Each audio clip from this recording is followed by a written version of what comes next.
Hi guys, so I can't tell you how many times I've tried to film this video. I'm now filming it on my phone because my camera ran out of battery. I was coming towards the end and I felt like it was going well. So we're starting again. Today's video was going to be about overspending on beauty stuff and reining it in and trying to implement an allowance that would help me from kind of going back down the slippery slope that I was in a few years ago of like needing to buy things constantly.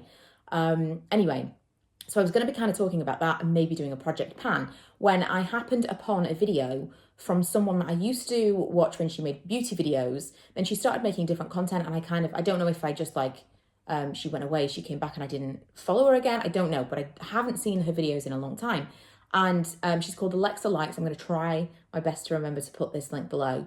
And I was watching her and she made this video about debt, about the kind of culture of like consumerism. She's also been making videos on YouTube for 10 years, so she kind of came in at around the same time as me. I felt really like I identified with a lot of the things that she was saying. And her relationship with money. And watching this video made me feel like I wanted to be a little bit more candid and share a little bit more with you guys than my initial plan had been to do. So I would go watch that video if you're interested in this topic at all. I think she was like very open and honest and I really enjoyed it, and I'm going to be following her journey after what she said. So basically, my relationship with money has always been, as soon as I've got it, it needs to be gone. And there are a few things that I think have contributed to that. One, I was never around thrifty people as a kid. I was around people who were the same. Like as soon as they had money, it was gone. No one was like putting an emphasis on being very careful or saving anything. And also, I have a strange kind of guilt when it comes to money. And this is going to seem strange for those of you who've seen me talk about designer items because it seems very flashy and very like statusy, which of course it is.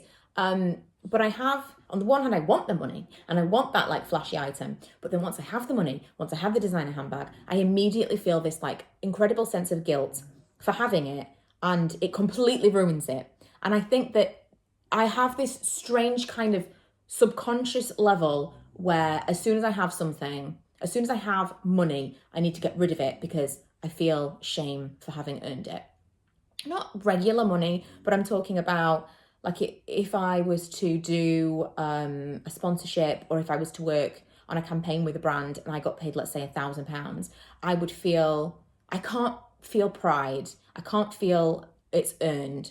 Although I 100% believe that it is earned, because much as that's like an insane amount of money for potentially making a video, every other video that I've made was for nothing. Like a lot of the time you earn next to no money at all. And it really is only when you do these campaigns and sponsorships and like ads and things here and there that you actually get paid. And so it all kind of pro-ratas out as probably still less than minimum wage time-wise. So it's not even like I can talk every angle of it. I can argue it from both points, but I still have a strange guilt if I am, or if I was to win the lottery, I don't even know how I would like, it sounds great, but I don't know how I would manage that, because I feel like I would feel awful. That money would be gone. If I won the lottery and I was a single person, that it would be gone so quickly, because I couldn't live with just having money in my bank. It would make me feel really, really uncomfortable. And that is a strange thing, I realise. Not everyone's going to feel that way, but everyone's relationship with money is very different. My husband, for example, great with money. He's a real saver and I am not at all. I have completely unnecessary debt. I've had way more than enough money come in my working life to pay off the money that I owe on credit cards or on my overdraft or whatever. Like manageable. It's not silly debt, but it's completely unnecessary debt. I shouldn't have any. I earn enough. I have two jobs. I have two jobs because I want the security of a regular job as well as the YouTube stuff that I do, but also because I want money to spend. And because I have enough money coming in, I shouldn't have any debt at all. And yet I do, because I will always overspend. Whatever I have coming in is never going to be enough because I want more, I want more, I want more. And it is a difficult thing to talk about, because unless you have the same relationship with money, you will, not intentionally, but you will want to be very judgmental. Your initial thought will be, Why? Like, that's ridiculous. How? Just be a grown up. Like, why are you doing this? Like, you are aware of the situation, yada, yada. I would liken it to, well, it is advice, but I would liken it to the same thing as me saying, well, why would you buy a pint of ice cream and eat the entire pint of ice cream? That wouldn't be a fair judgment for me to make, because I don't want to do that. It's not that I have more willpower than you. It's just I don't have the desire to eat an entire pint of ice cream. I could drink 4 cans of lager, and someone might say, well, why would you do that? Because that's not their vice. When I am feeling low, when I am feeling good, like, it literally, money and spending money is my everything. If I feel great, I want to celebrate by spending money. If I feel bad, I want to make myself feel better by spending money. If I want to express love for someone, or if I want to like make someone else feel good, I'll buy them something. It's all money and all spending, and it's something that I finally, at 34, I want to kind of retrain myself to just do things a little bit differently. Now, some of you may know, and this is something that's also stopped me talking about this in the past, some of you may know we live with my parents right now. And I know that there are a small group of people who watch my videos who believe that this is my fault. That I have spent so much money that we had to come cap in hand to my parents and say, can we please come and live with you? That's not true. The house that we live in is the majority ours, and then a portion of it was purchased by my parents, and they live with us. And after the 5 years, because there was always a 5-year plan, we will all go our separate ways. The reason for this was there's like a period of time between ending your working life and going into retirement where it's a bit like, well, especially because my parents are like an age difference, one is retired, one is not. It's kind of just like adds a little bit of a buffer, so that it means that once both are retired, you're moving to the next house knowing what is happening, what's going to go on. You know a little bit better about, maybe this will be the house that we'll live in forever. Maybe this will, you know what I'm saying. For us, it was a little bit of the same as well. In terms of the house we go to next, we weren't sure 100% at that point whether or not we wanted an extra bedroom, because what if we had another child? Whether I would want an office, there was it was a period in our lives where it was a bit uncertain of what kind of house would we want. And I think at the end of the 5 years, we all know this is what we want to live in for a long time. This is what we want to live in for a long time. We've done this, that's helped us both financially in the meantime, just because it's kind of a buffer, not incredibly so, to be fair, for either half, but kind of a buffer because everyone's paying bills together, but also for us with the childcare element. So it was just something we decided to do for 5 years. It wasn't necessary to do. It wasn't something that we couldn't live on our own. We could have gone and bought a house. We just chose to do this for the 5 years because it was helping mum and dad. It was helping us with the kids. It was a benefit to everyone temporarily. And I know there'll be some of you watching this saying you don't have to explain yourself. And I realise that. But it makes me feel better to just clarify the situation, because we're talking about money. I'm telling you that I have debt. I'm telling you I can't hold on to any money and I'm horrible at managing it. I also don't want to add fuel to the kind of like gossip machine of, well, obviously that's why she lives with her parents. No, it's not. It's absolutely not. I assure you. But I am also very aware that we have a year and a half, 2 years left of doing this. And I'm in the absolute best position that I could be to be completely debt-free and have some more savings towards whatever house we move to next, or towards decorating. And I quite like the idea of moving into something that needs totally renovating. So again, I'm going to need to put some money aside for that. And it's just kind of come now as a bit of a lightning bolt of just sort it out.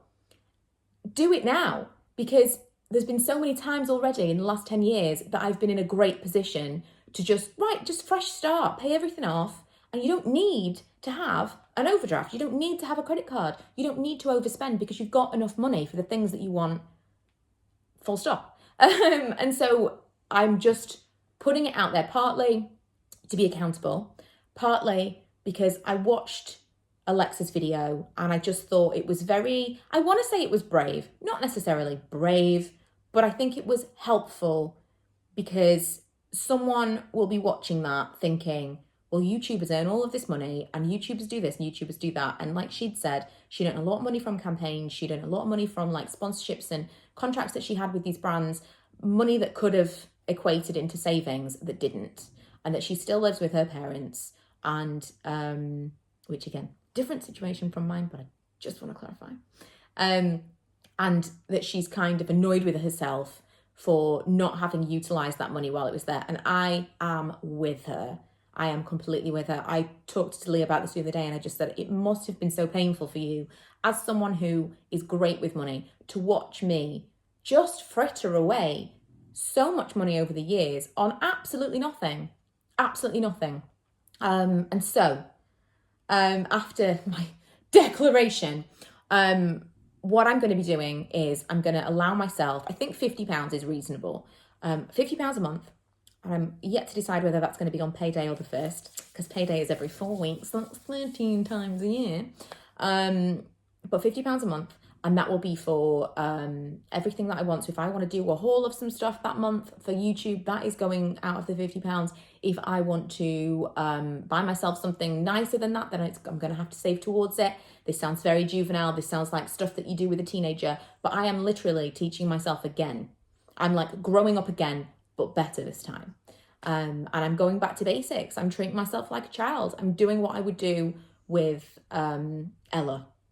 And I'm hoping that in doing that, her kind of like in these formative years, when she's still living with me, she will learn something from my mistakes, and she will learn a little bit about budgeting as I learn, because it's very, like, I can't tell anyone how better to manage their money in the situation that I am right now, because I'm just horrible at it.